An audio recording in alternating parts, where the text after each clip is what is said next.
Welcome to TradeTheMBI.com. This is John. This report is for the 6th of September and the continuation of this little short move. Of course, now we're seeing the closing of the short mouth here, where we had the orange rising, steel down below, starting to turn up. Same time, orange coming down, and it's crossing over what we would call the tongue, which is the cyan right there, coming through. And what that means is basically the support that we've been seeing likely to contain itself. We haven't moved to a negative shakeout. We're getting down to the bottom. So from a sell signal, we came down to the ABMs and filled in, well, below the yellow all the way down to just above the green. The green was at 71. We got as low as 77. So right in between there, pretty effective. No complaints with that. Well, in this case, a much deeper decline. We got all the way down to the 76% Morganacci line below the ABM yellow, and ABM green. Right there under the support, held up right there on it. Showing the exact same kind of configuration, still a little bit weaker though, because you get really solid declining red and the green continue to fade. It's going to have to turn around pretty fast to hold itself up. Otherwise, it's quite a ways down for the NASDAQ to the next level.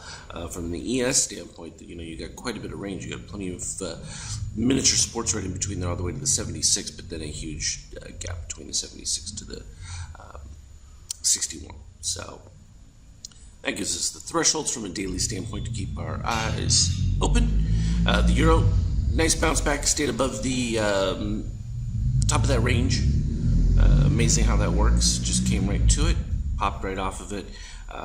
The same concerns exist for the euro as anything else, but as long as it's elevated, it supports the market. The realization in treasuries, I think, is going to become obvious in time that that flight to safety isn't so safe if there's no yield, which is still going to give the market the benefit because it's been outperforming inflation in a significant kind of way.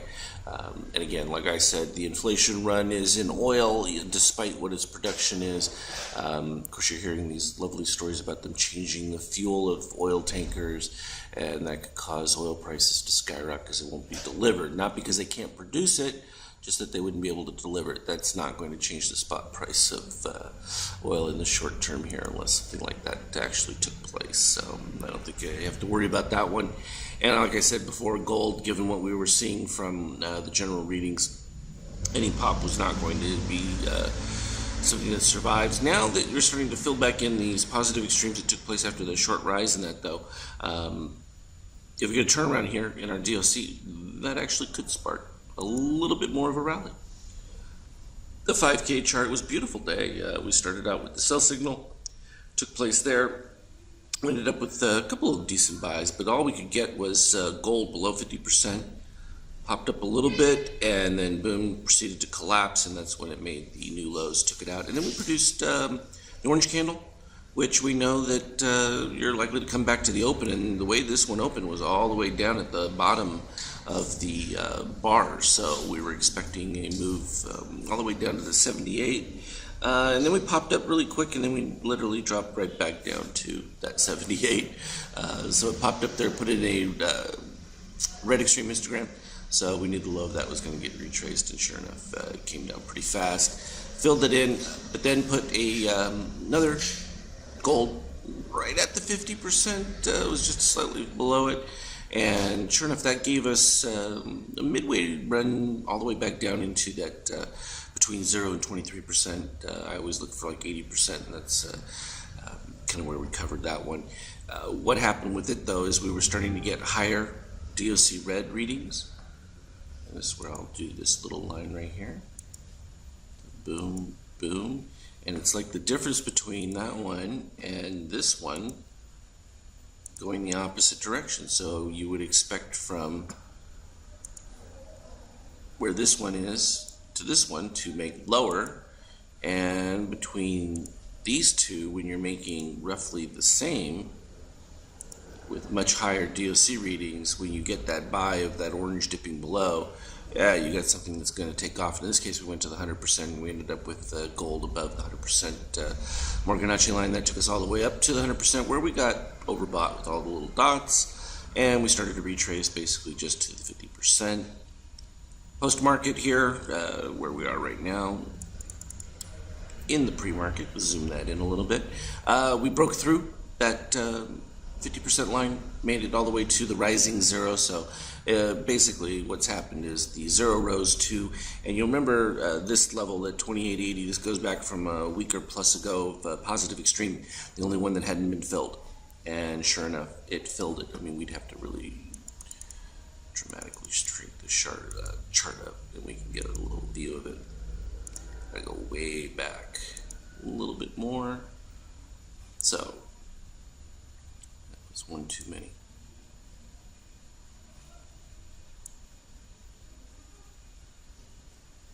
Right there. Finally slid it over. What was it? The 26th of the month, last month there.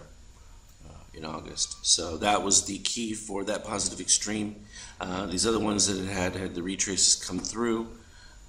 Wasn't a big deal from there, but that was just a lingering one. And it's always interesting to me because, you know, in time, they all end up doing what's expected.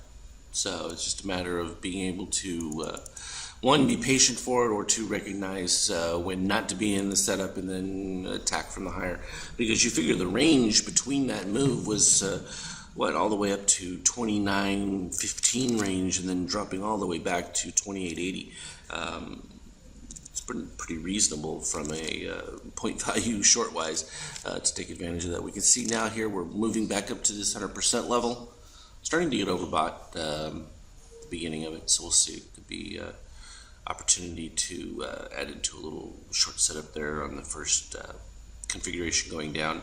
And again, I like to point out to this, when you see the DOC red coming towards 0 points, right here, that zero line that you see, and then it starts to roll over, when you get your separation from your DOC spread, or from, in this case, a snake opening where you get that strong orange with the steel breaking down, becomes a great opportunity to look for your down move. And that took place, well, in this one, 28.91, and that dropped all the way to 86. That was decent 5, and then it did it again when we popped back up to the highs. You made it right to the 0 point here, and then rolled over in the next bar. That one was again at 28.90, and eventually that one takes you all the way down to the 38% level, which got as low as 84. So it's just a question whether you could stomach wading through this. There was no resets of the ABM. We didn't get anything until after the 50%. We ended up with one right here around the peak. Kind of stayed flat back and forth for a while before, but we never had a steel reset. Still don't. So that's a good indication that this isn't going to hold up unless that does happen. So keep an eye out for that. As always, trade well. We'll talk again later. I'll put anything relevant on the Skype chat.